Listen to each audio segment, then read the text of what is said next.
Okay, Owen, so talk a little bit about your journey of healing. I know you had quite a bit of various illnesses and that sort of thing. So talk about that whole healing progress process that you went through. Well, healing started about 40 years ago, but when I was growing up as a kid, particularly in elementary school, I struggled on all fronts. I stuttered too. Yeah, I struggled academically, socially, on the athletic field. And I didn't realize why. My parents were real supportive. I had all this remedial help, but it didn't really help. Mm-hmm. So elementary school was tough, particularly because kids were picking on me. And then by the time I hit high school, I found a way to succeed. I became essentially a very adept juvenile delinquent. And I got good at that. I got popular because, I would do anything and I would take any dare.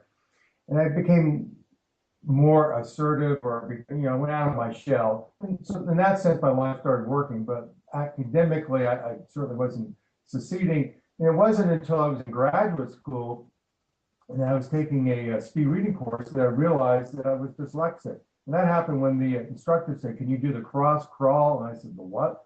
And he explained that that's the ability to crawl where you're cross laterally moving. So your left leg and your right arm are moving at the same time. And no matter how slow I tried to do it, I couldn't do it. Oh, wow. So, literally, I got down on my floors and I could not do it. And the importance of being able to cross crawl is that it's the foundation for the ability to read. Mm-hmm.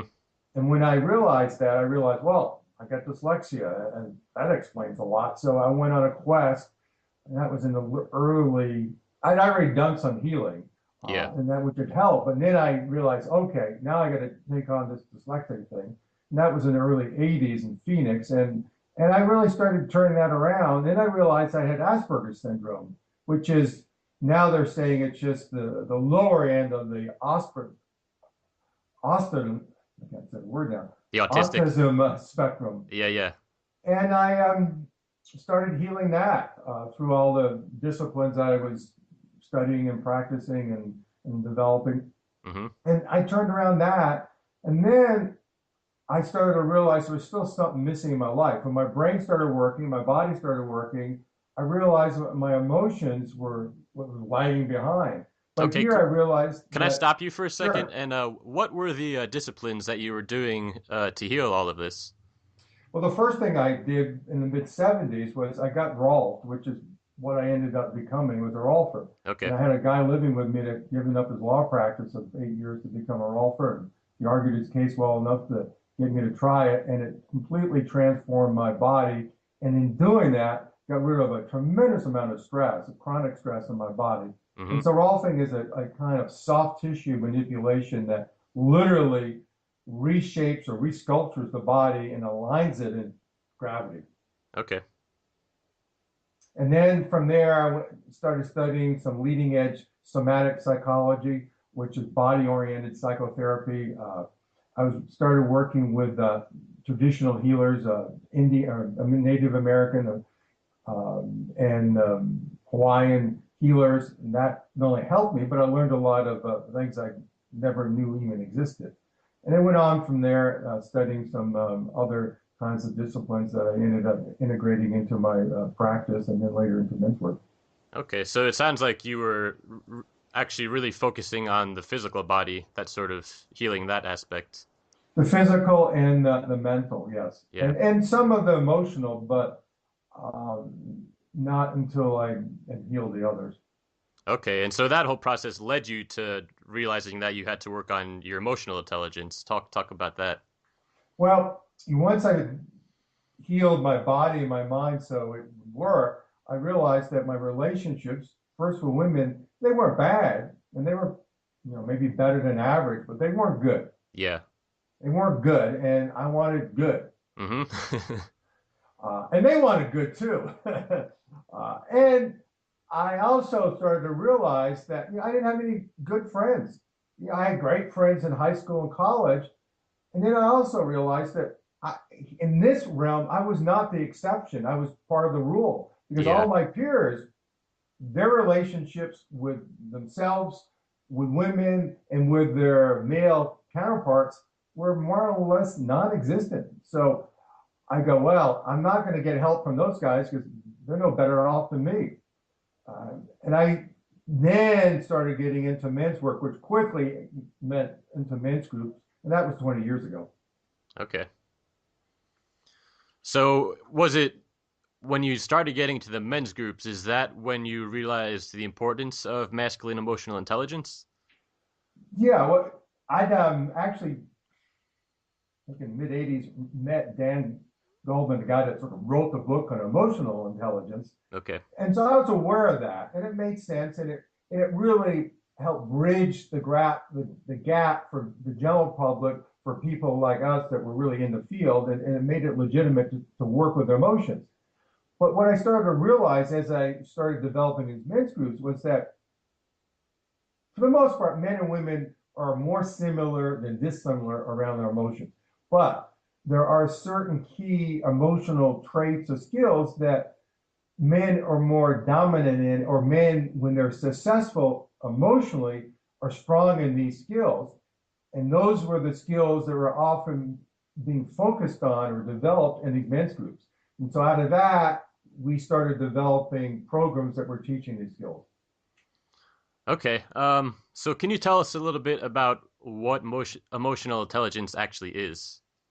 Well, general emotional intelligence is it's just basically saying that having emotional skills such as empathy, that's one of the big ones, Mm-hmm. it, it's key to being successful as a human being. But now, like people like Daniel Pink has written books on this, where not only is it critical for success in any kind of relationship, it's gotten even more critical for success in business. Yeah. And women, to their credit, have really sort of pushed this, and men uh, are really falling, or maybe have always been behind. But now that women have shown up even more, and the business community is starting to say this is important, it's really become apparent that as men, we're deficient in these general skills and in these specific masculine emotional intelligence skills. Okay. Yeah, that makes a lot of sense. And you mentioned empathy. Can you talk a little bit about what empathy is? Uh, Empathy is different than sympathy, and empathy is this ability to connect with someone emotionally, where you not only feel to some extent or empathize with what they're experiencing, not just saying in a mental way, but emotionally, Mm-hmm. but your emotional connection that you're feeling to them, it's felt by them. And Okay. so, Yeah. in other words, if I'm being empathetic to my girlfriend, she's getting it. She's feeling that I'm feeling emotionally connected to her. And it's not some intellectual discussion, which is what I used to do. In fact, one of the turning points in my journey was when a woman said to me, Owen, Owen, I don't feel you. And I started arguing my feelings. And then it went, oh my God, Yeah. I'm arguing my feelings as if it's some mental debate, and she's trying to connect to me emotionally, and there's a huge disconnect. Mm-hmm. So it sounds like empathy, for those that don't really understand what it is, empathy is um, a sort of a deeper understanding between, you and another person or other people. And it's actually a physical thing. It's something that you feel, not something that you necessarily think about. Right, right. And so it is an understanding, but in this culture, particularly with us men, when we think understanding, when we hear that word, we think. So there's a logical thinking part of it, but it's an emotional, and as you at least inferred, a felt sense. You know, when I'm being empathetic, I usually feel something in my body relax or open up. So Yeah. there's a connection between my body and my emotions. Can you give us an example of that, like in For everyday sure, life? yeah. We all start feeling empathetic. It might even be a movie, but we start to open up and connect to the characters in the movie, for example. Mm-hmm. And if it's a sad scene, we might start crying. So we feel sad, we feel connected, and our bodies are experiencing it through the tears running down our cheeks. Okay. So would you say that emotional intelligence is um, basically being able to understand that whole process, the actual physical feelings that are going on in your body?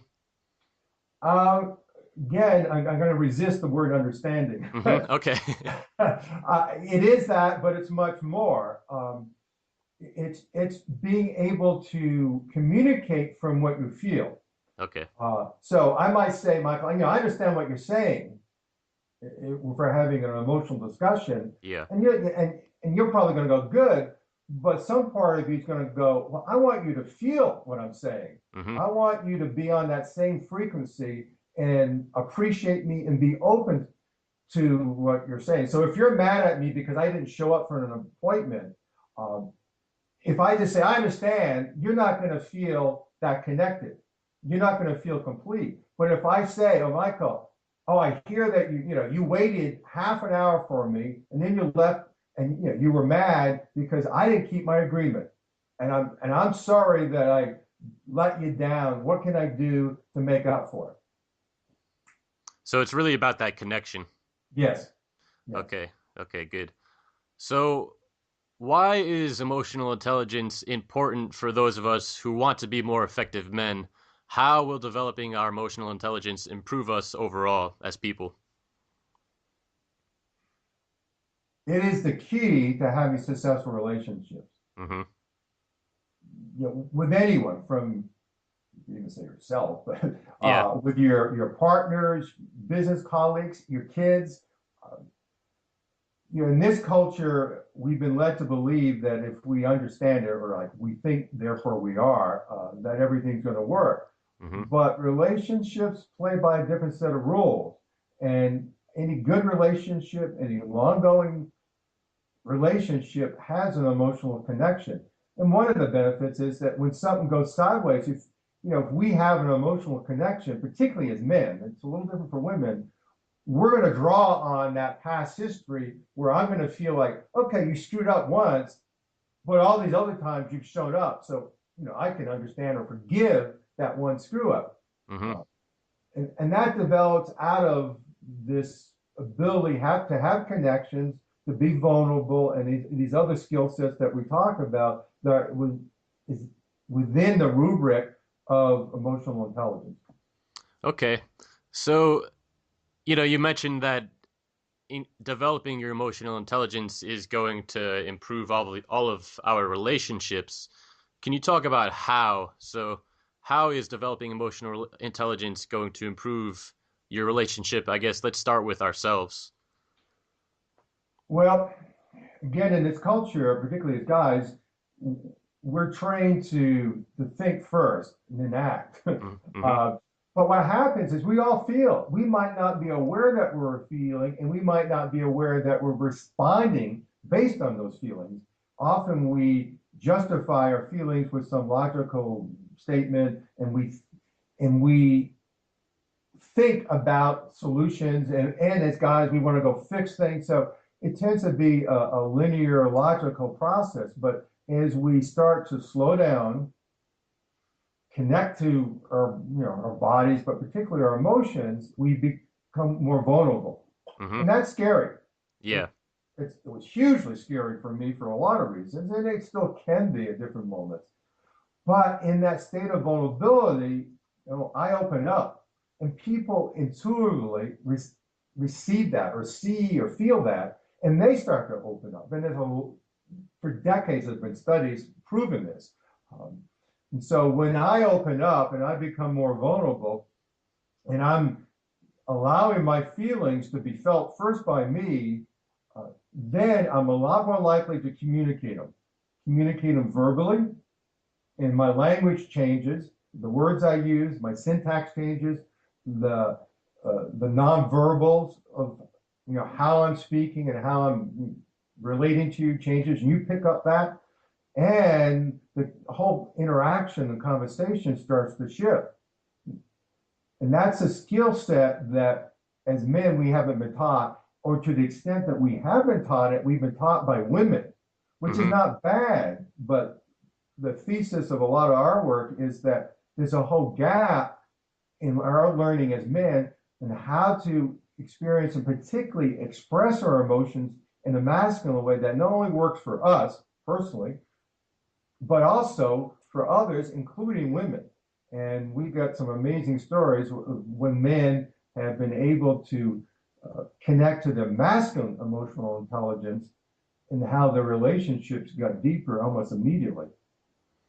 Yeah, that's so it's I mean, it sounds like, we really there are these emotions that are constantly going on in our bodies, but it sounds like we just aren't taught to really connect with them. We're taught as men to maybe even suppress them. That might be a little bit too extreme of a word, but maybe just ignore them and just think very logically, like you said.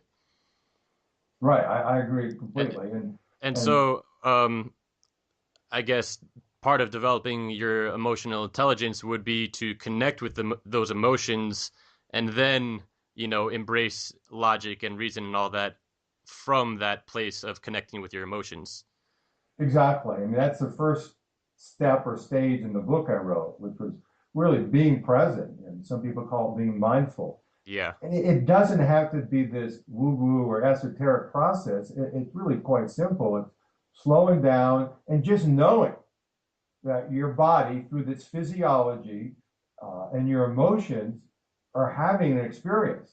Hmm. And it's sort of like, I got one channel going, which is the right channel, and suddenly I turn on the left channel, which is my emotions, my body, my unconscious mind, and my experience gets much richer. Yeah. And I think you're when you develop this emotional intelligence, I think you're increasing your congruency also as a person, and that's going to really improve everything, like you said, all of your relationships, because you're going to be more authentic as a person, right? 100%. And I love the word congruent. Yeah. You're more aligned with all aspects of it. Now, that said, what usually happens at first, because you're getting congruent, you start to experience where you were incongruent, where Mm-hmm. you were, and this is not a bad thing, but misaligned and not authentic with yourself. So there's a bit of a catch up, and that's where the work is. You start to realize that, if you're a nice guy, quote unquote, which, the whole book on it, and you've said yes, a lot of times you wanted to say no, and you start to get more congruent, you start feeling yourself, feeling your body's response, and you realize that your default is to say yes, for example, and you go, oh, no, I don't want to do it because when you made that request, my body got tight. That's Yeah. telling me no. Mm-hmm. Now, maybe it just means I need to talk about it or we need to talk about it. But at this moment, I need to say no. And Yeah. that's a huge step for most guys.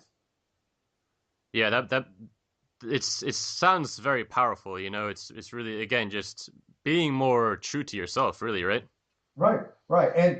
And this is getting into the knowing part, which is more than a intellectual knowing, it's a felt sense. And again, that's an emotional and sort of physical congruency or an experience of what's happening. And it's always been happening. It's just suddenly we decided to turn on that whole channel of information. And yeah, again, it could be overwhelming, but pretty soon you become really adept at processing that information in the moment and you really become more powerful. Yeah. Okay, so for the guys that are listening to this, they might be thinking that, emotions are more of a feminine thing. How is what is the differentiation between masculine emotional intelligence? How can we express our emotions in a masculine way? That's a good question. Let me just give you a little background, which I think would explain a lot of this Mm-hmm. and give the guy a context on how to do it. Yeah. And it really started, we all started in tribes. And when in tribes, the men were in the family in the tribes, they were around, and everyone raised the kids. 10,000 years ago, when we left the tribes, we went to the farms. So the guys weren't there as much, but they were around a fair amount. Mm-hmm. But 200 years ago, when we left the farm for the factory, and then the fathers and the men really left the home. And so women did what they had to do. They stepped up and filled that void. And for a couple hundred years now, women have been training the girls and the boys on how to be emotional. Yeah. And so that's become the water we've been swimming in. And so what that means is in this Western culture, the mean or the average is sort of skewed towards the feminine, and we've lost that masculine emotional perspective on how to be emotional. Hmm. And so we, as men, starting with as boys, assume that the way to be emotional is this way that women have taught us, because most of our teachers are women, most of the therapists are women, and then we learn from our girlfriends and maybe our wives. Uh, so all our teachers have been women, more or less. Hmm. And even if we had some men, they've been still coming from that model. And so what I say to these guys is, look, I, like the rest of you, resist emotionality because something just doesn't feel right. And I couldn't put my finger on it until I figured this out. And it's like a woman says to me, yeah, I got this beautiful dress to wear. It's custom made and it's just for you. And it's this beautiful silk. I go, yeah, yeah, yeah. But I don't wear dresses. And I don't look good in dresses. And I don't feel good in dresses. I'm not wearing a dress. No Yeah. matter how beautiful it is. And that's what guys are sort of waking up to is, I get that you're trying to help me, but we got to alter this dress into something else because it's not working for me. Yeah. And once guys understand that, they relax, and women do too, because it's not about men and women. It's about the default around emotionality that we've all grown up in. And it's not that women did anything wrong. In fact, they did a lot right. Yeah. So as men, we need to take it back. We Hmm. need to take back our emotional being. And this is the emotional revolution that I'm advocating. And it really serves men and women. And I got a lot of stories about how women really benefit from this. Yeah. But what happens is that guys first get the concept and then they realize, nothing's wrong with me. What's wrong is the culture. And all that's happened is I didn't get the modeling and the teaching I needed. It's like I didn't get a key nutrient. So Yeah. I'm in some ways emotionally deficient because I didn't get that. Now, getting it can be fairly easy and quick. And here's the conundrum. Women, again, can't teach it. We only can learn that from men. Now, we perfect it, and we get feedback from women, Hmm. but the essence of it really comes from studying with men. And this is the power of the men's group. Okay. Because you can take a group of, say, a dozen guys, they all are masculinely, emotionally illiterate, but equally. But you put them in a tight container, which is, simple set of protocols, and they meet regularly. And it's like within the genome of all of us, buried thousands of years ago, is this innate ability to be emotional in a masculine way. And it comes out when we start communicating and sharing and becoming vulnerable and supporting and holding each other accountable. And over time, sometimes in 6 months, these guys change tremendously because they get to see it, practice it, fail at it, get feedback, learn it in the group, and then it naturally generalizes to everything else in their life, including and particularly their primary relationships. Hmm. So men's groups are sort of at the core of developing your masculine emotional intelligence, or maybe not even necessarily men's groups, but just spending time around other men in an environment that is conducive to that, right? Right. I think men's groups are sort of the sine qua non of it because that's the groups that we do. Certainly, that's the focus and that's the Yeah. intent. The problem is hanging out with guys is just hanging out with guys. Yeah. Going to the bar and having a drink. That's fine. We all do that. And, I think that's great. We need that. Women can get a little more vulnerable and intimate quickly and casually with other women. We Hmm. can't with men. And what I found is that even when the guys have been in these groups, we can do it. We go through a social situation. We're generally just social. Yeah. And, and men, we need, and it doesn't have to be a group. It could be just a couple friends that where you just say, let's just get real. And let's get real on a regular basis. Hmm. And let's risk, and this is the key, let's be willing to risk our relationship for truth. Hmm. Because inevitably, at some point, something will come up in the collective of those relationships where at least one guy's going to have to get honest, and he'll at least feel like he's risking his relationship with another or all those guys. Yeah. And when you're willing to do that, that's when the authenticity, the congruency, the power of all this really increases. Okay. So is there is there like a specific way that we can go about to start or join these men's groups, or how do we get this going? Um, I started a nonprofit called Mencore, and it's mencore.org. Mm-hmm. And you can download the basic protocol and learn about men's groups. So, that's my quest in life is to make men's groups and what's in men's groups available to men for free. Now, what happened was because of the success of our group, the documentary film on our group, my book, and other things, the interest has just continued to grow. Mm-hmm. And out of that, I created a for-profit company, which is freetowin.co. Okay. And in that company, our primary goal is to support men, obviously, but specifically to help train men to do men's groups in a powerful way, because you can get the free protocol and it'll work. Mm-hmm. But what we found is, as guys, it's like, if I'm going to learn something, I really want to learn it. Yeah. So they're hiring us to come out and teach them. Like next weekend, we're going back to Chicago. We were there a year ago and taught a group of professors and deans at the University of Chicago how to start a men's group and got them rolling. It was a 2-day group that we did for them. Well, the group started 2 weeks after we were there, and it's been going great. Well, now they want the advanced training. And we love doing this stuff because it's not only setting the context for the group, but we teach these skills that essentially teach each man how to go deeper within themselves emotionally, but also to help facilitate other men going deeper in themselves. And that skill set is a key part of this masculine emotional intelligence, which ends up, again, showing up in all relationships. Mm-hmm. Okay, so we'll include some links to those resources that you have available for everybody, um, along with this recording. So I think that would be really helpful to everybody listening in.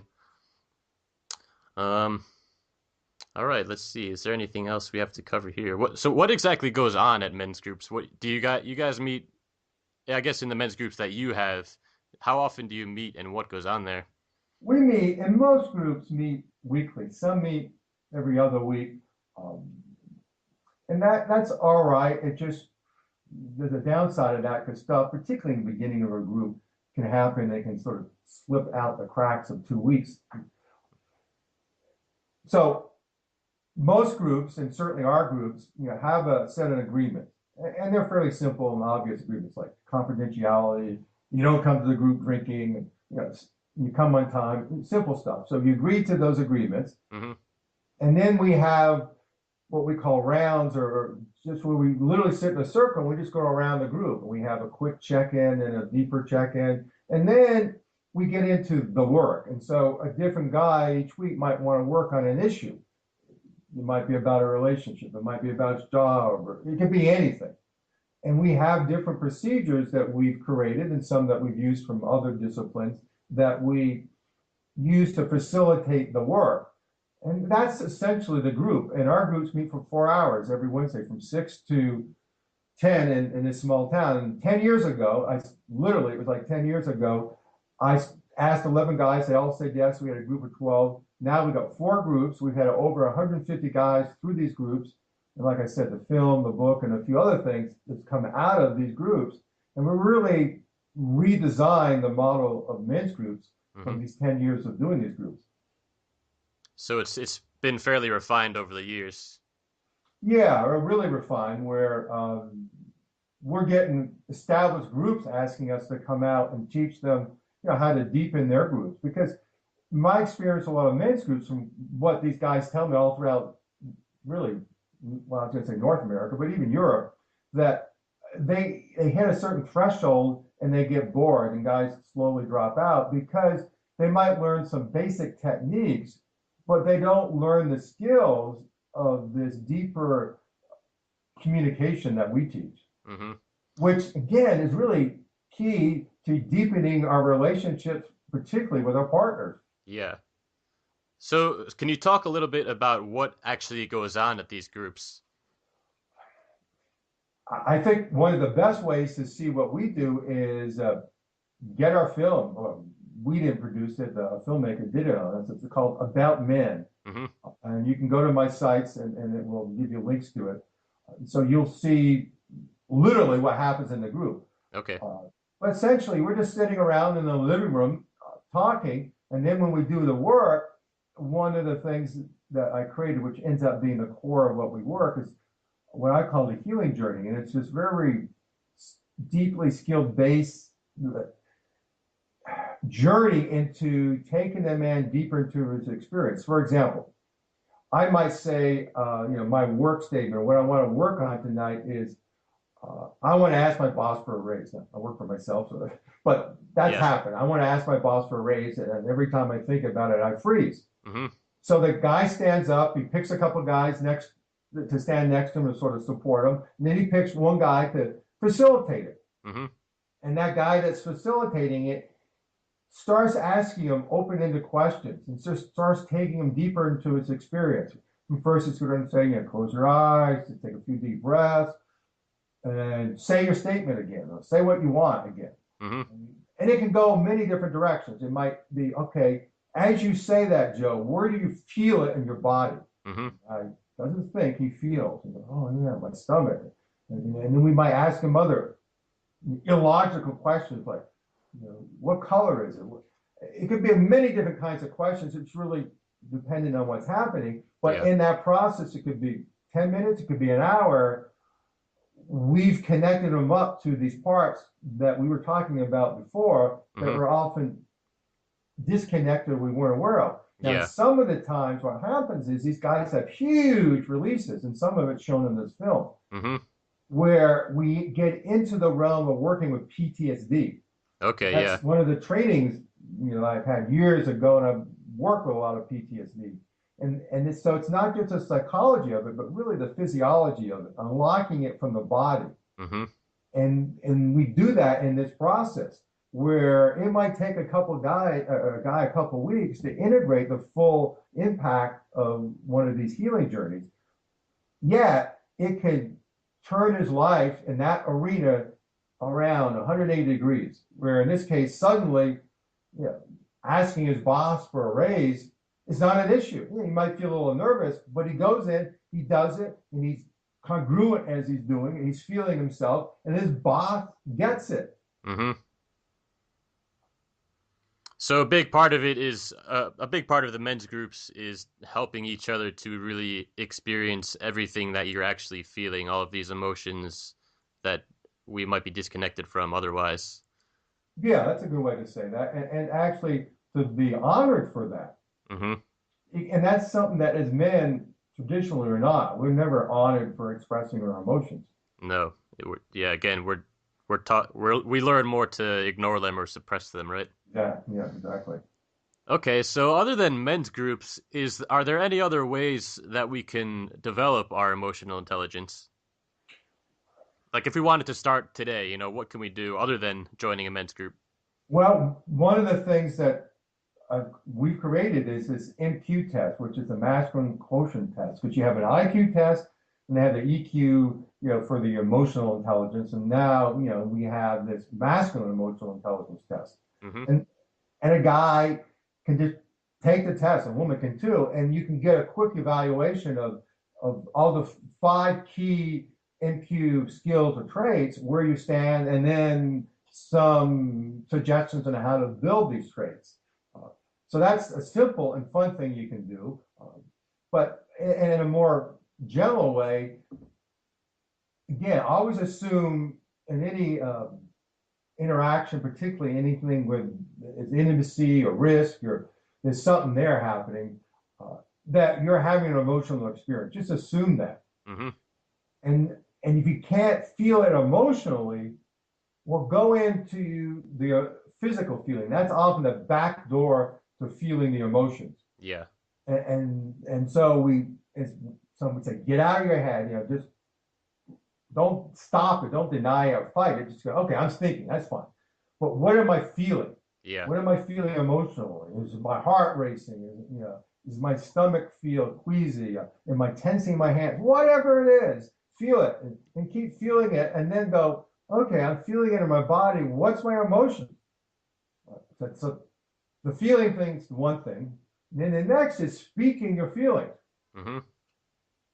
Now, I'm going to say that after years, decades of not doing it, we all are a little rough in the beginning. Yeah. But give yourself some space. You're going to ramble on. It's going to come out. It's going to sound stupid.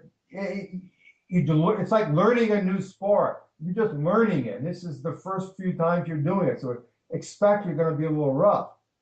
But what I found in most cases, people will feel the authenticity, the sincerity of you trying, and they'll relax because you're being vulnerable first to yourself and then to them, and you'll end up being the biggest judge, not them. Hmm. And if you keep trying in this sincere way, even in most cases, the woman that's upset with you will start to back off. And because she goes, okay, he might not be getting it yet, but he's in the game now. Yeah. And you just stay in the game. And eventually you're going to learn it. And again, if you got a group of guys, a formal men's group or an informal group that can support you and give you feedback, it's going to be easier and quicker and maybe more fun. But the bottom line is, and we tell these guys in the group, it's not just your 4 hours in the group. You're going to take this and live it the rest of your life if you really want to get it. Hmm. And it's going to go on and improve all of your relationships, which, as we know, relationships are, a fundamental aspect of life, right? Right. So, And it's going to improve your work too. And it's going to help you tap into what your deeper purpose is in life and your passion. And we work with a lot of guys on that. And it's like we go, look, we're not going to go down that road until you have some kind of connection to your emotions. so, say that we are fairly developed, as individuals, with our emotional intelligence. What can we do about interacting with other men, especially who are not so as developed, say like in the workplace or something like that? Well, that's a good question and a good challenge. Hmm. Um, Stay connected to yourself Yeah. first and last.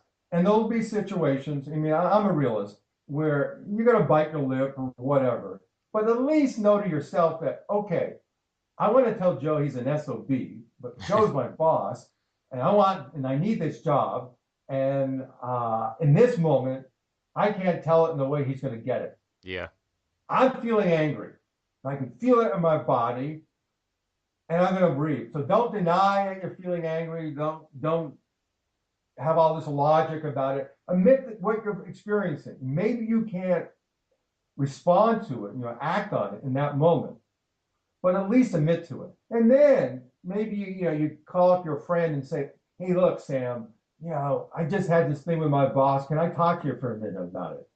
And you work it out, and not just think it out, but you get someone to listen to you, and that's huge. And so you know that you're having these emotions, and if you can't express them, if it's still in your body, you find a way to not so much process it, which it might be, but Hmm. get it through your body. Now, one of the things that's particularly true for men versus women is that we process a lot of our emotions through our body, even though we're so disconnected from it, but through our body and through action and taking action. Hmm. And so one of the things that I'll do is I'll go for a walk in the woods, and I might yell and scream or whatever. I move it, Yeah. and I come back, and maybe the situation's not solved, but I'm not at the effect of it anymore. Hmm. Yeah, I find that, like you said, movement, or exercise, for me, even just like lifting weights or going for a hike or just going for a walk, I'm much more stable emotionally when I do those things. We are, and after working with a lot of men over essentially 40 years, and a lot of them elite athletes, that's a bit of a caveat, I say, particularly to guys, Hmm. is that some guys, and I saw this particularly with a lot of these long distance runners, would go out and run, but what they would end up doing is they weren't they wouldn't really release the emotion. They just sort of pounded in their body more. So they Yeah. got tighter and tighter. So they Mm-hmm. got the runner's high. They got that endorphin rush, but Mm-hmm. they really didn't get a release. So my caveat here is, yeah, get physical. And I lift weights, and and I'm active, and I ski, and if I'm upset, I want, I'm trying to, stay upset or stay in, or stressed or whatever, and intend that, I'm breathing. That's the key, that I'm breathing. That's the key to all this. Mm-hmm. And I'm letting it release as I move, not thinking about it and holding on to it, if that makes sense. Yeah, not sort of doing it to escape the Exactly. yeah. Okay. So I guess that we covered quite a bit of everything as far as emotional intelligence. Is there anything else that you'd like to discuss, when it comes to being a better man? I mean, there's a lot of general things, or other particular things. I think in general, it gets back to where we started, which is really, becoming your own best friend. I know that's a bit of a trite phrase, Mm-hmm. but when I say that, I mean that, in the sense of being able to accept your own emotions as they happen. Because I can't trust anyone else anymore, or maybe love anyone anymore, than I can trust to love myself, which is to say, my own experience. Mm-hmm. And one of the things as guys, not only do we like to go around fixing things for people, which is, I'm not saying it's a bad thing, it's a limiting thing when it's the only thing we can do. Yeah. But the other thing is that, we tend to look for ways to escape intimacy, with ourselves and with other people. And so I would suggest that a guy finds at least one guy where he can get real with. Mm-hmm.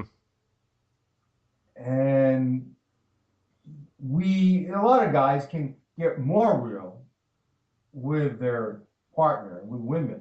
Yeah. And again, that's because we've been trained that way.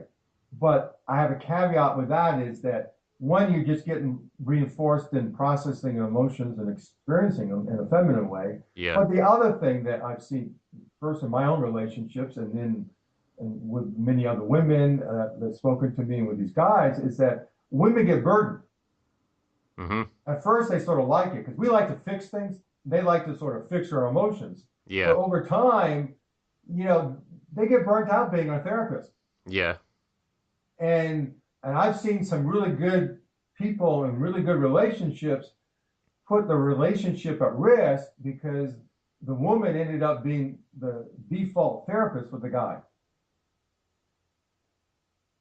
And so we all need some kind of emotional support Mm-hmm. in different times in our life more than others. But it's nice to have it. As one of my friends says, we have a man, it's public, that in his early 50s, he owned a very successful business, and he's dying of ALS. And that's a terrible disease to die from, because literally his nerves, every week something stops working. And Mm-hmm. he can't raise his arms up now to hug you. Mm-hmm. And this past week, we had a group with all our groups came in, and we invited some women, and we just honored Tommy, and he just spoke about the whole process of dying with this disease. It was huge. And, as some guy said, we have this community, like we call it a micro community of the men's group, but really it's become a bigger community. Mm-hmm. And it's like you give, you take from this community, but you never know when your turn's going to come, and you're going to need a community to have your back. Yeah. And Tommy and his wife, who was there, were just blown away in this last 6 months since he's found out he's had this disease, how each man, or not maybe not each, but a lot of the men that certainly know Tommy and the group in general has shown up in all different ways to support him. And we need that. And as guys, we get a little too macho and too self-reliant. Mm-hmm. That's part of how we were trained emotionally. And I'll tell you, and I've worked with some elite warriors like the SEALs. These guys have less PTSD in part because they have a deep brotherhood within their platoons or the small teams, Yeah. and they know how to not only watch each other's back, but they know how to be real with each other. And they're not into being macho; they're just into being real, brotherhood, and getting the mission done. And it all works together. And once you have that experience as an adult male, you if you don't get it, then you really know what you're missing. So it's really about, making sure that we have this support around us, whether it's, a close friend. You said maybe your partner isn't the best place for it, but, a close friend or, these men's groups or something like that. And keeping it real within those relationships. You're keeping it real, and uh, stuff is going to come up, and then be willing to speak the unspeakable. That's huge. And again, we think as guys that we're tough, and yeah, we can be really tough in certain venues, but it's hard for all of us to speak to the elephant in the room. Yeah, and it's, making sure it really just to, again, to do that and keep it real, right? Right, right, and Uh, and be willing to screw up, yeah. because Okay. I've screwed up, and I've seen these other guys screw up, and I'll tell you, you can screw up, but you just come back and say, look, I screwed up, I apologize, or whatever. You know, we'll forgive you. Yeah, it's going to be worth it in the long run. Yeah. And I'm probably one of the worst at this. We all need to be humble sometimes. Hmm. All right, Owen. I think we covered about just about everything here. Is there anything else that you would like to mention before we sign off here? No, I mean, men are welcome to contact me if they have any questions. And I'm just, again, a hugely supportive of men developing their own masculine emotional intelligence, and specifically men's groups. Okay, yeah, and we'll definitely include links to all of the resources that you mentioned. Great. All right, thanks, Owen. Thank you.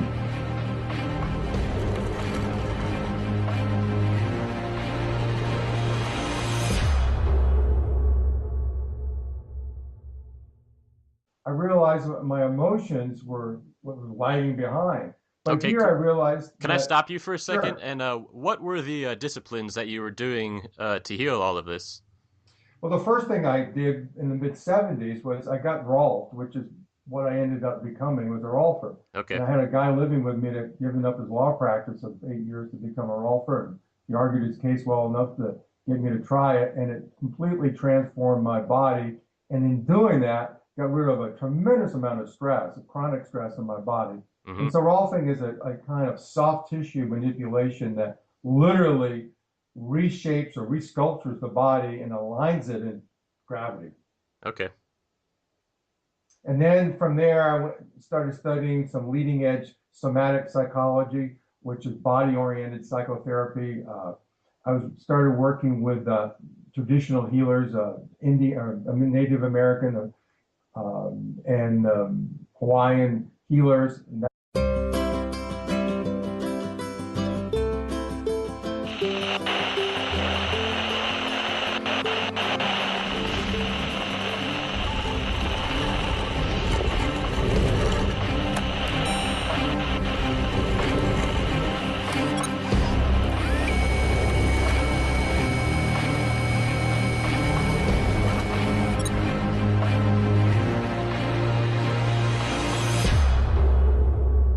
Okay, Owen. So talk a little bit about your journey of healing. I know you had quite a bit of various illnesses and that sort of thing. So talk about that whole healing progress process that you went through.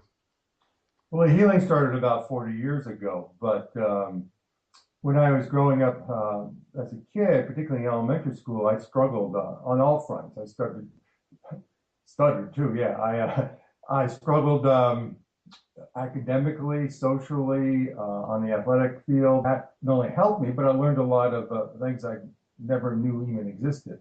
And it went on from there, studying some other kinds of disciplines that I ended up integrating into my practice, and then later into men's work. Okay, so it sounds like you were actually really focusing on the physical body, that sort of healing that aspect. The physical and the mental, yes, Yeah. and some of the emotional, but um, not until I had healed the others. Okay, and so that whole process led you to realizing that you had to work on your emotional intelligence. Talk about that. Well, once I healed my body and my mind so it would work, I realized that my relationships, first with women, they weren't bad, and they were, maybe better than average, but they weren't good. Yeah. They weren't good, and I wanted good. Mm-hmm. And they wanted good too. And I also started to realize that I didn't have any good friends. Yeah, I could do it. Oh wow. So, literally, I got down on my floors and I could not do it. And the importance of being able to cross crawl is that it's the foundation for the ability to read. Mm-hmm. And when I realized that, I realized, well, I got dyslexia, and that explains a lot. So I went on a quest, and that was in the early. I'd already done some healing, Yeah. and that would help. But then I realized, okay, now I got to take on this dyslexic thing. And that was in the early '80s in Phoenix, and I really started turning that around. Then I realized I had Asperger's syndrome, which is now they're saying it's just the lower end of the autism. I can't say the word now. The autistic. Autism spectrum, Yeah, yeah.